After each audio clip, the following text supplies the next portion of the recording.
আপনার ভালো দেখতে পারেন এরকম বহু লোক আছে না? এই হিংসা করলে অনেক সময় বদনজর লাগে, বদনজর। আপনার ভালো কিছু হতে আরেকজনের জ্বালা পড়া শুরু হয়েছে, এর কারণে অনেক সময় মানুষ ক্ষতিগ্রস্ত হয়। বহুবার এই সূরা পড়ে তৎক্ষণাৎ একেবারে পড়ার সাথে সাথে আমি কার্যকরিতা আমার চোখে বহুবার দেখেছি, আলহামদুলিল্লাহ। নবী সাল্লাল্লাহু আলাইহি ওয়াসাল্লাম এক সাহাবীকে বলেছেন, তুমি কি জানো আজকে রাতে যে 2টা সূরা আমার প্রতি নাজিল হয়েছে, যে আয়াতগুলো নাজিল হয়েছে, এইরকম আয়াত কোরআনে আরেকটা নাজিল হয় নাই।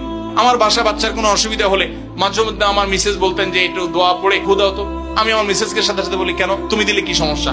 অনেক সময় বাচ্চাকে নিয়ে আসেন, হুজুর একটু তাকে দোয়া পড়ে ফু দিয়ে দেন, একটু পানি পড়ে দেন। আমরা কি দোয়া পড়ি আজকে সেটা আমি আপনাদের সামনে ফ্ল্যাশ করে দিলাম, জানিয়ে দিলাম। আপনার যদি কোনো বিপদ হয়, আজকে অনেক ভাই প্রশ্নে লিখেছেন, অনেক সময় মানুষ বলে, ভাই আমার বাচ্চাটার এই সমস্যা, আমার ওই ওয়াইফের এই সমস্যা, আমার স্বামীর এই সমস্যা, আমার এই সমস্যা।